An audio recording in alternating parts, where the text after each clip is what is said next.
I'm Coach Mickey, and I'm so glad that you've joined us. And if this is your first time joining us, come on in and make yourself comfortable. For those of you that join us on a regular basis in our Keep on Sharing community, thank you so much. I am so excited that you are here with us, and we love you being part of our platform and showing all your support to not only our guests and reaching out to them because they may offer something that you can benefit from or need, but also the collaboration that's going to help you enhance and help you with your business, but also to be able to share your story and hear their story of how they've started their business and what they're doing. And again, I want to thank Keep on Sharing for being our sponsor. And if you've not been on our platform, please, the links are down below, along with all of the links that you can connect with our guests that we have each and every week here, not only on the YouTube channel, but also on our podcast. And today I was looking so forward to doing this podcast today because I had an opportunity to interview him and have him on my other podcast that some of you have been on, the Coach Mickey and Friends. But we came back to revisit and hear this extraordinary way to learn how to communicate. I am visiting here today with Dimitri. He is a Los Angeles-based voice communication specialist and with a mission to coach others and become more confident and competent in communication. So welcome with me today, Dimitri. How are you? Hello, Coach Mickey. How are you? Great to speak with you again. Having a great day today, and I'm really looking forward to having another as many conversations with you as possible. I hope. I love it. And we talked a lot off air. And Yeah. every time you bring up something, especially about communications, I learned something, as a keynote speaker, as having to do panels, as a CEO. And I have been speaking for many years anyway, prior to becoming the CEO of Keep on Sharing. But you learn so much. And that's some of the things I want to go over because you, as a communication specialist, what would you say is, for me coming to you as a newcomer or someone who's just starting out as a speaker, what would be the first things or what would be the most important elements of addressing as a speaker? Okay. So, the answer may surprise you, first of all, because I generally don't think that we should start addressing certain things for everyone. We're all different people, and we all have different areas to work with. So the first thing I would look into if I was to start improving someone's communication skills, public speaking skills, would be framework, a system through which we practice. Public speaking is very much a practical skill, which means it works the same way as, say, for example, swimming or playing the guitar or an instrument or dancing or a sport, perhaps, or learning how to shoot in basketball, anything. Anything practical requires some sort of framework within which to practice it. So, say, for example, I'd like to learn how to play basketball, and I practice once or twice a month, or once or twice a week. And perhaps I go to my local court basketball court, and I practice there. So we need to have a practice framework. So, for example, perhaps if you are doing any public speaking online, like on Zoom, for example, you start a new meeting and you record it, and then you see how you are. Now, a lot of people hate themselves watching themselves present, and I understand that there's different reasons for that, and scientific reasons for why we don't like the sound of our own voice when we hear it recorded, or what we see when we see ourselves. And try and focus on the way you present, not like my nose looks weird from this angle, or my hair is a bit funny, or anything like that, but just what from the perspective of how you say what you say. How are you coming across? So you need to develop a system whereby you start monitoring yourself as you progress. Then I would say, if you were to focus on the skills themselves, I would focus mostly on two areas. The first area would be the voice, i.e. the sound of your voice. Is it clear? Is it audible? Do you start ending, for example, dropping your energy halfway through your sentence, or for example, is your body expressive, or is it, for example, collapsed, or I don't know if you can. Those of you who can see me online, you could probably see that I'm kind of collapsing, using the back of my chair too much, and looks like I'm a bit bored, or what story, if you like, does your body and your voice say? These would be the two areas I would first focus on, and of course the content is a third one as well, but at least at the beginning, voice and body. Well, communication has got a lot of elements, and like you said, it's not what you're saying, it's what your body language is doing too. You are so spot on, and when you look at people and you can see it, or what they're doing, but it's also like you said, what they're expressing and how they're communicating. So I know you work with a lot of different people, whether they're business, or I know you've worked some, and please correct me if I'm wrong, but don't you also work within the entertainment industry too? With communication? Yes, I'm a bit of a jack of all trades. I've worked in lots of different industries. I have worked in tech. I've worked in health services industries. I've worked with attorneys and training them how to speak either in court or when they represent their businesses, insurance, individuals, professionals, especially when they get on stage and they need to share a story. Anyone that get up on stage and they need to come across in a way that gives them credit, them and their brand credibility, when you would like to inspire trust, etc., etc. I have a background in the performing arts, so I have also worked with a lot of actors as well in drama schools, both in the UK, London, as well as the US here. Training them either to perform on stage or on camera. I've also worked with journalists. Now that I'm saying camera, remember, I used to work for journalists, for a school of journalism in the UK, training people how to present on camera, as well as microphone technique for the radio. So a lot. So that's a pretty eclectic group of people from all different walks of life. So because you're working with communication, I'm assuming that you'd have to not cater, but a la carte what that person's doing to be able to project and come across what they need to do. Is there a common denominator that you find with somebody who is an attorney that would be an actor or doing it, or is it always something that's different? Because like you said, you can't really cookie cutter because each person's an individual. I would say generally, and I think we may have talked about this before. It's a manifestation of not understanding probably the most important rule in communication, which means that communication happens in the listener's terms. So usually it is something that is clear to them, but is not clear for the people listening. Something that they think they're communicating, but that it's not really coming across. It's not about what you say, it's what the other person hears, what the other person receives, right? So a manifestation of that. So it could be that I feel like I'm projecting confidence and I'm not. So it's kind of not really being aware of how my messaging, the way my message is communicating, is affecting the other person. So we start with awareness of understanding what is the causal relationship between what I'm doing and how I'm being received. And then we start bridging the two, enhancing our awareness, first of all, but also taking practical, active steps so that our actions are in alignment with our intentions. So if my intention is for my audience to perceive me as credible, as trustworthy, as someone that they could trust as a professional, then I need to know exactly what are the practical steps, the actions I need to take in order for me to achieve that. So usually a kind of misunderstanding about that rule and how deeply ingrained it is in all facets of our communication. And that makes sense because there is nothing more frustrating than going and as a speaker, but also as an attendee, to be at an event and having the person who's speaking talking at you.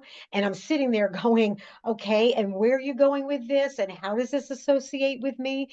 So, and I look at that and I'm like, okay, so where's the disconnect? I mean, so what would you say to somebody that is doing that type of a communication on Well, stage? Yeah.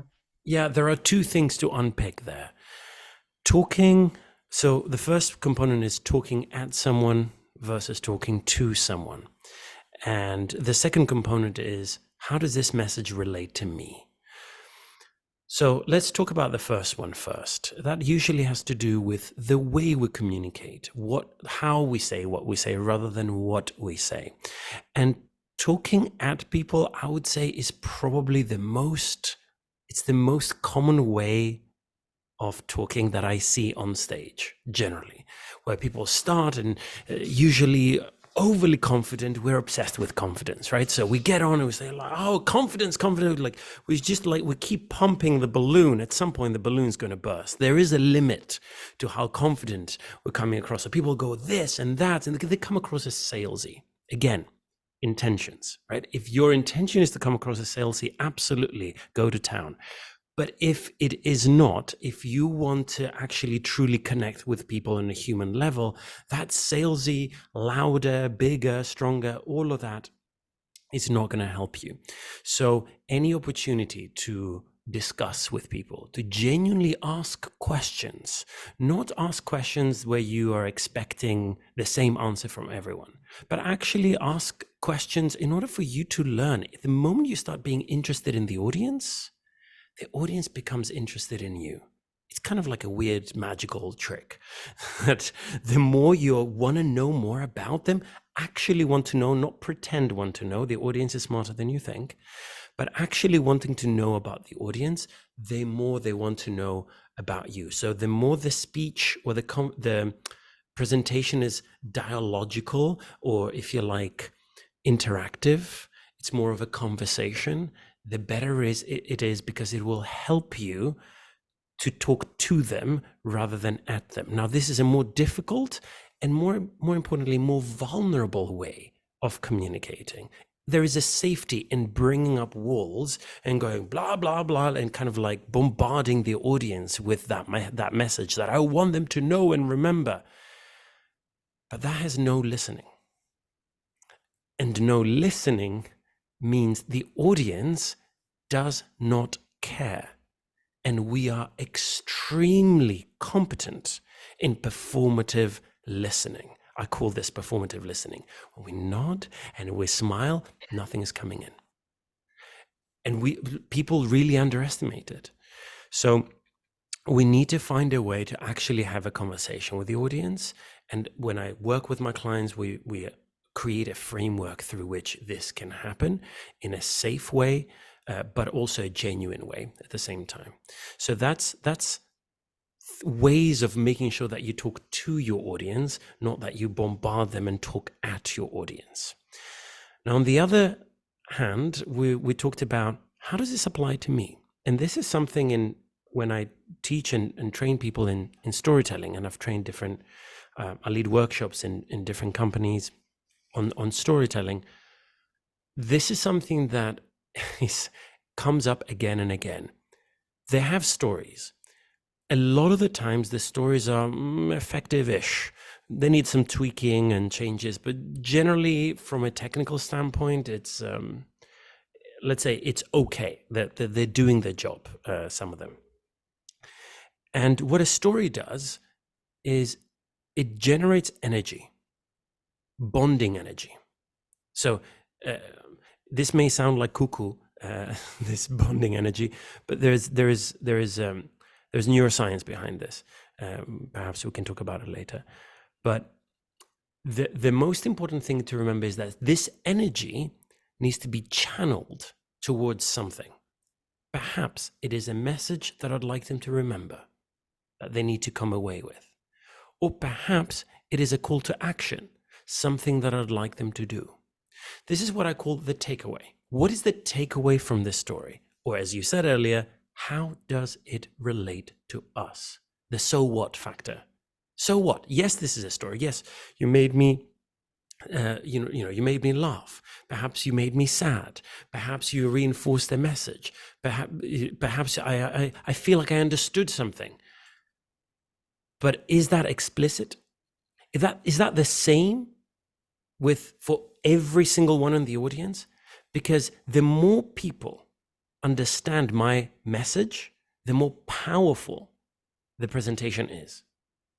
Which means if half of them get it, it's not as powerful. And trust me, a lot of the times people tell a story and their takeaway or their message is being understood by 30% or 20% of the audience. And then you have another 20%. So you have 30% who get it, 30% who get a slightly different message, and then another 40% who are very entertained and amused, but don't have a clear takeaway from it. So these are the people who are left that, okay, great, had a great time, very entertaining, yes, great story, but from a business perspective, it's been a waste of time, energy, and resources. So.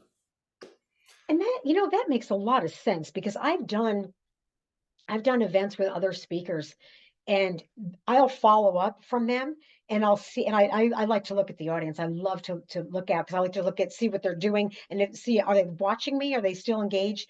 And I can say almost the exact same message that the other person prior to me, or vice versa.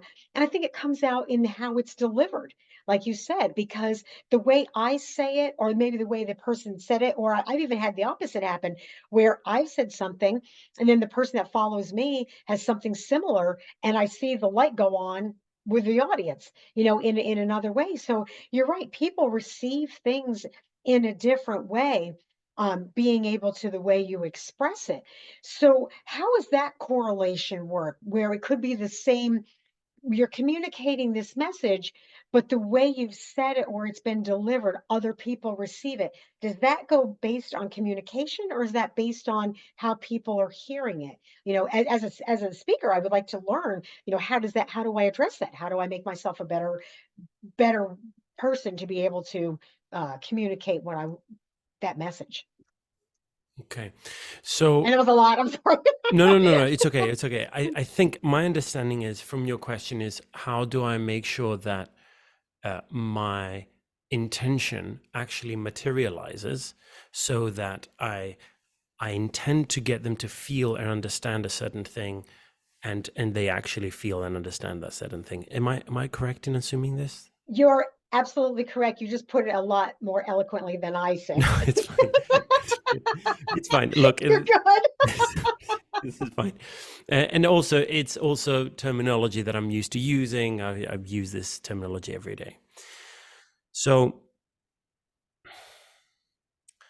I would say there's a lot of tools in that, but I'd like the audience to be able to focus around then. There's so many options around to go like, okay, what do I go for? What is the first go-to place? And I'll give you an exercise that actually anybody can try at home, a tip, a tool that you can use. I will say the tone of your voice.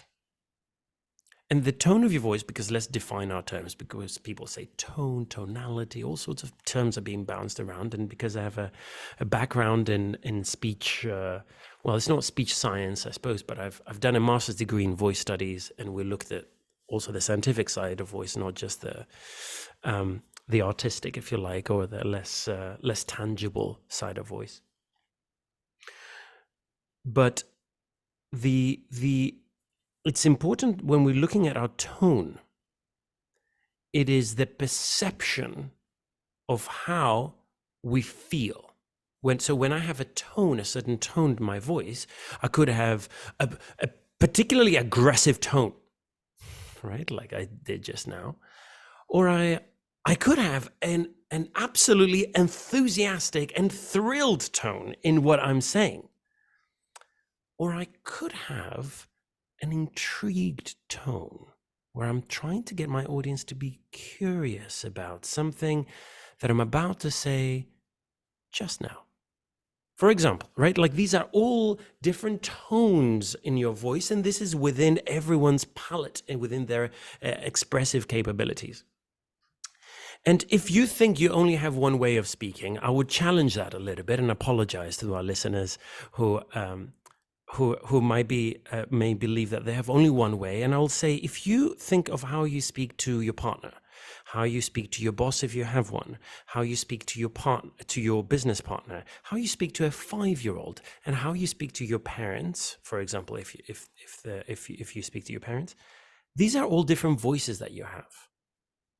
Some people also work in customer service. They have one voice for their customer service, right? So they have this welcome. So this is what we call tone, vocal tone. It's also called in corporate training, we're talking about vocal executive presence, which is a fancy word of saying how you're coming across, essentially. Now, the tone of your voice, I would say, should be in alignment with your intentions and should be in alignment with your content. And can I tell you at this point, the most common mistake that I see when there is no alignment, most people, especially in this country, it's almost, we're obsessed with this as well. Another obsession we have is we're obsessed with enthusiasm and excitement. This is the most overused emotion word that we have either in sales or anything. We talk about excitement. Everyone's excited about everything at all times. So what do? We start a presentation and I see this. And those of you who can see me, they can see what I'm doing. But if you can't see me and you can just hear me, you will hear what I'm about to do now. Okay, for example. Hi, everyone. Welcome to this presentation.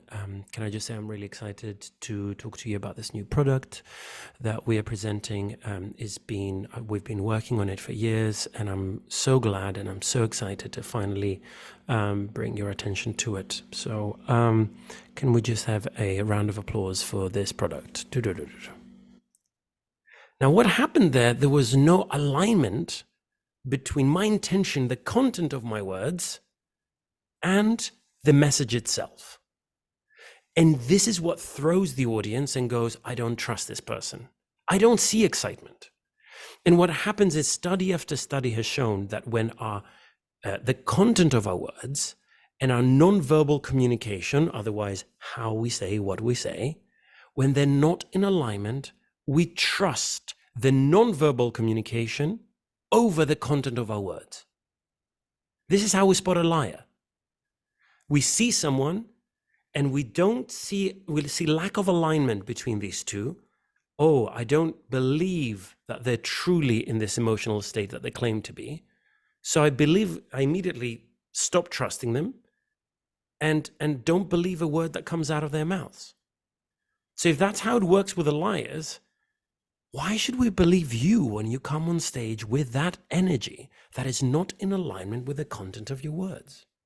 So a very quick exercise, and I'm increasingly conscious of how long I've been talking, but let me just wrap up with this. So a very good exercise to figure out, is it in alignment? Is what I'm saying in alignment with, the way I'm speaking in alignment with my intentions? Is record yourself. Do your presentation as you'd normally do it. And record just the first 2-3 minutes. Voice record it, even. And then play it back. And this is a bit of a mind trick here. I'd like you to think that you don't actually understand the language that you're speaking in. So ignore the words. Almost like if you were right? So as if there was no words, no language. Just the tone of your voice. And ask yourself, if I was to put an emotion to that, what would that emotion be? And if you can't put that emotion, chances are you're probably a little bit monotone. But if you're not monotone, there's a good chance you're communicating something. And you don't have to be very specific. It can be something light, like, oh, I feel like it's a friendly tone, or I feel like it's an aggressive tone, or I feel it's an enthusiastic tone, or I feel whatever it is. Just describe it if you can. and then ask yourself, is that how I'd like to come across? And you can do it with friends. And by the way, 5-year-olds do that when they mock you, just so you know. If you say, Johnny, go to your room. No, no, no. Right? What they're mimicking is the intonation, the ups and downs of your voice, right? And the interpretation of that is the tone, right? So we can do that. We can do that. What is the melody? What is the sound of your voice? What does it communicate? These are the messages that you're subconsciously communicating to your audiences, and make them either trust you or not trust you, believe in yourself, either or not believe in yourself. And I will leave it at that because I get carried away. Oh my gosh. I love talking with you. I really do. I learn so much. But also, it's just like I could just sit here for hours. And again, I'm going to have you back again because every time I talk to you, I'm like, oh my, that makes so much sense. And as a speaker, I need to learn how to do these things. And I really appreciate you. I can't even imagine what your clients get when you work with them, because you have a plethora of information and it's so deep and it's got so many facets and there are so many elements that yes, I really hope everyone that is listening to this podcast or this YouTube or watching this YouTube channel, please reach out. Please reach out to Dimitri, because if you are in any facet of business or any time where you have to speak, or even like you said, even just communication, just to reach out to communicate. I mean, we can always be better communicators, whether it's listening or hearing, but you made a lot of sense, because if you're not matching what you're saying, you're right. How can you believe that? And I can see why you're good at what you do. How can everybody reach you? As everyone knows, all the links will be down below. And if you're listening to the podcast, obviously they'll be embedded in the podcast too. But just go ahead and give a shout out. How can people reach you? Absolutely. You can reach me either via email, loukakis@gmail.com. Loukakis is my last name. If you see it online on YouTube, you can see it there. LinkedIn is also, I check my LinkedIn every single day. I communicate through my clients a lot of the times via LinkedIn. I would say these are the two main. And of course, my website. If you see my first name and my last name written down, I'm not going to pronounce it because obviously it's a Greek name. There's many different people will misspell it, or it's fine. It's on my screen right now. But if you look at the links, you see my first name, last name, Dimitrios Loukakis, and you put a .com at the end, it will take you straight to my website. So dimitriosloukakis.com. Apologize, it's a very long name, but I do not shorten it necessarily. And if you put that .com, it will take you to my website where I explain a little bit more about how I work either with companies or with individuals on a one-to-one basis. And thank you, Coach Mickey, also for your wonderful words. It's a pleasure speaking with you, and you ask such insightful questions that take me to interesting places. And as you said at the beginning, we're speaking offline a little bit earlier, and we were like, oh, this is great. Yeah, we should have been recording this. And it's always a pleasure just having a conversation with you. Absolutely. Thank you. This was fun. Thank you so much. And I definitely want to have you back again, and whether it's on this one or on my other podcast, because you have, like I said, you are a plethora of information, and everything that you express, and you even as a person, you come across as so genuine and really interested in doing what you're doing, and do it wholeheartedly. And you definitely bring that to the table. So thank you again. All right, you guys, I'm going to put his name down in the description because I couldn't even say it when I wanted to introduce him. So I'm going to make sure that it's spelled correctly. So all you have to do is just click on the link, and then also his website and everything else. And also don't forget, you can also find him on the Keep on Sharing platform, and he will be showcased there also. So you can reach out to him in that aspect for your needs. All right, until then, I will look forward to seeing you on our next podcast. Remember, the most courageous thing you can do is be yourself. Do something every day that brings you closer to your goal. And I will look forward to seeing you in the next one. Until then, I'm Coach Mickey from Keep on Sharing. See ya.